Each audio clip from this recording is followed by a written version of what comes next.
My name is Roger Moore, and I'm an entrepreneur. I run a company called Cashflow Club, and it's really like something of a business school of sorts. We found a really creative and innovative way to, and a consistent way to produce more entrepreneurs and investors, and increase their success rate. So for the past 7 years, we've trained probably hundreds of them and got them to start their own businesses, got them to invest in real estate. A lot of them are very, very successful.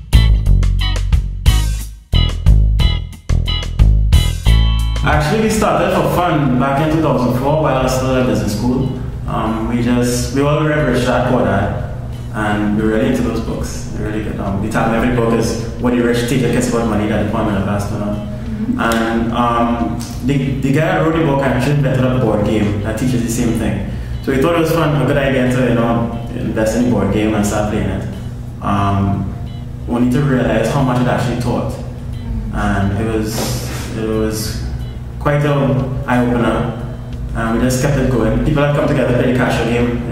It's called a Cashflow Club, and we just kept these sessions going every month, and we invited other people that were more knowledgeable than us about real estate and businesses and that kind of thing, and the club just kept on growing and growing and growing over the years until we started running out of space in school, and started running out of space at home, and started running out of space at churches. We had sessions everywhere. Now we purchased the franchise in 2008. And now we do seminars and 10-day courses throughout the country.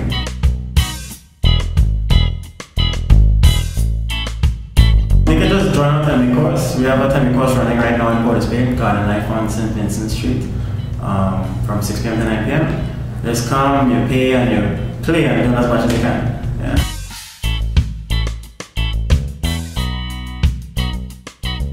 Biggest achievement is what's happening right now. If you ever on the group on Facebook, the Cash Club group, you notice there are a lot of there are constant business openings all over the country from people that got inspired from the Cash Club and kept on learning. And we have a guy who was expanding his restaurant in South right now. He enjoy it. He actually started it back in the days.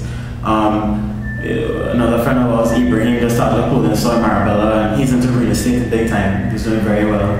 Other people running businesses, doing events. I mean, it's crazy and it's a rush. And all the new members of the Cash Club always get inspired by the older members that are just doing their thing. Because we're not academics.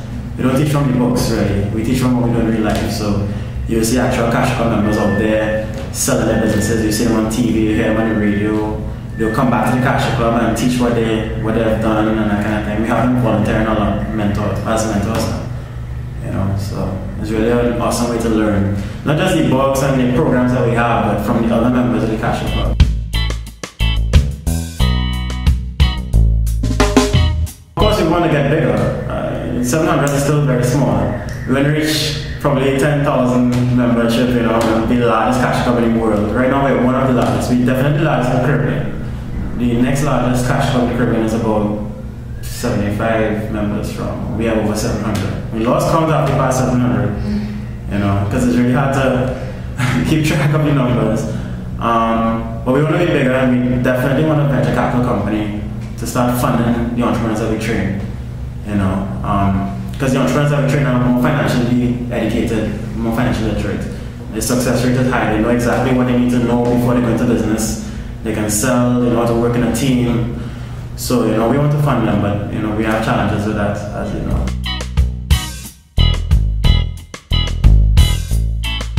They need to learn how to sell. By far, that's the most important thing. We have a lot of entrepreneurs that want to start businesses, some brave enough to actually quit their jobs and go after it. And that's a huge mistake, because a lot of them don't have a sales background. And we tell them from the start, they say you have to learn how to sell. You have to get into network marketing, sell insurance, sell something. Learn how to sell first. That takes a while. It took me about 2 years. Perfect sales first and then go into business. Of course, you have to learn how to read financial statements, which is the second most important skill. Financial statements and investments. And that's where we come in. But we can't teach people how to sell as yet. And not as yet. Hopefully soon. But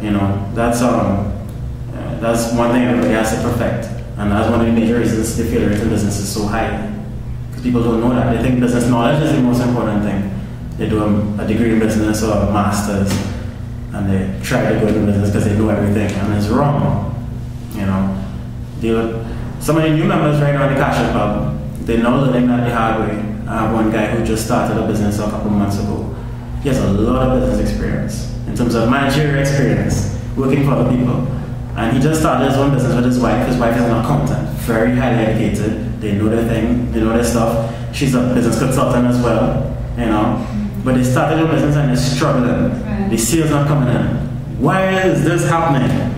So of course they come to me with those questions, and I told them straight, you know, you all don't have a sales background. You don't know how to, you know, make cold calls. You don't even know what cold calls are.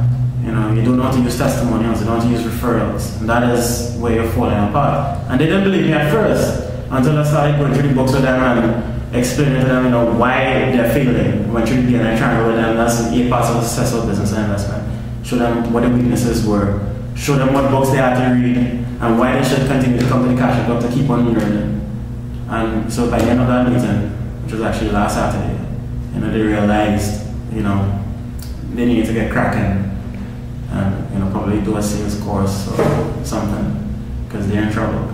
Because most times you're not going to have capital, you know, to start your business. You're going to have to raise capital. You have to be able to sell to do that. You have to be able to sell to deal with bankers, investors, your family, your spouse, your friends, your team members, customers, everything. Sales is communication. That's how you lead a company. Motivate your employees to come out to work every day. That's sales. Dealing with their problems. Dealing with your problems at home. Everything is sales. As a business owner, as an entrepreneur, you have to sell every single day.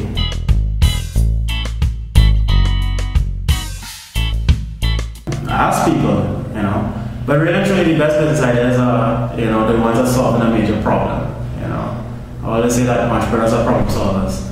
You know, if there's a flood, they sell boats. You know, if there's a drought, they sell water. And if there's a plague, they sell coffins. You know, because we are problem solvers. There is no solutions, and you know. Right now there's enough financial education in schools. So I guess that's where we're solving a problem. So look for a problem to solve. We have a problem with crime. Any business in the crime industry is going to do very well. If the person headed it could sell. You know.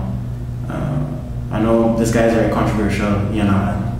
I don't know how well his business is making money, but as an entrepreneur, he's actually solving a major problem. Even though he's very controversial and he might be tasteless at times. But you know, he's actually solving crime right then and there. You know, he's catching people in the act. He's getting people to rat on them and, you know, getting them thrown into jails. I mean, he's doing what a lot of people couldn't do before, and that's amazing. That's true entrepreneurship.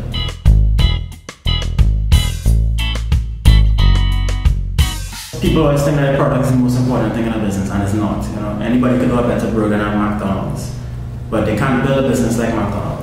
You know, Microsoft Windows is inferior compared to Apple. But why does everybody use Microsoft Windows? You know, there are other things in play. You know, your ability to sell. You know, when they go through the BI triangle, you know, the product is the least important thing. Most important thing in any business system is your mission.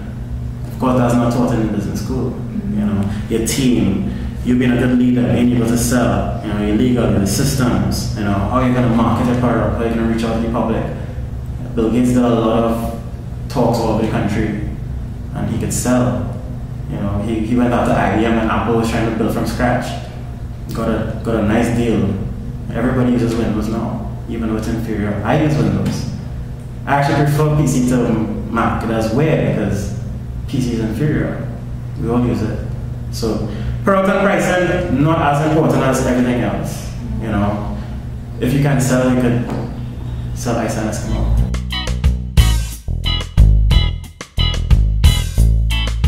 If you hate sales, don't go into business.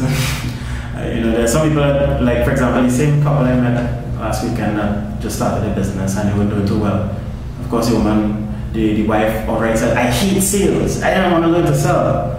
So I told her, well, you know, keep your job and sell business. You can't hate sales and be in business. You have to love sales. If you don't love sales, if you don't want to learn it, your mind is blocked off from it, don't bother. Get a job. Stay in a job. You know, business is not for you. So you gotta love sales. So at least teach yourself to love sales. In the early days, when I was trying to learn this, so I didn't like sales too much.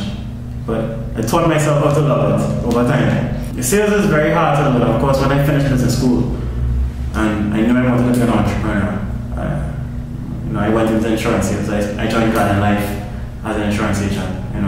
Shocked my whole family because I'm from a family of highly educated people, engineers, doctors, lawyers.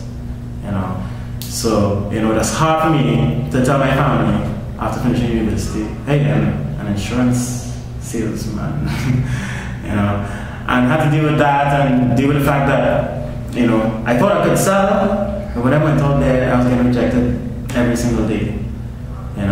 So part of me didn't like sales because it was a terrible experience. Some months I didn't make money because it was straight commissions. If you don't sell, you don't get paid. It's quite hard for insurance agents starting off. But over time, I taught myself to love sales because my desire to be an entrepreneur was so great. I knew no matter how much times I failed, I would succeed in the end. And I was doing cash up by the time, so I was actually, that kind of saved me. I was learning from I had a lot of mentors in business over 20, 30 years because of what I was teaching. So I was constantly getting advice from them. And they said, we failed plenty of times before we made it. So get accustomed to failure. It's only temporary. Once you have your goals set on your destination, you know you're going to succeed at the end. No matter how much times you fail, you will reach your goal. People think selling is convincing somebody to buy, and it's not that. Selling is understanding somebody else's point of view. So in other words, you don't talk, you don't do most of the talking. You do a lot of asking of questions. You have to figure out what they need and try to, satisfy that need with what you have. If you don't see a matchup with what you have and what they need, then you don't sell. You just make a good contact, stay friends with that person, help them out anytime you get a chance. But sales is very about understanding another person's point of view.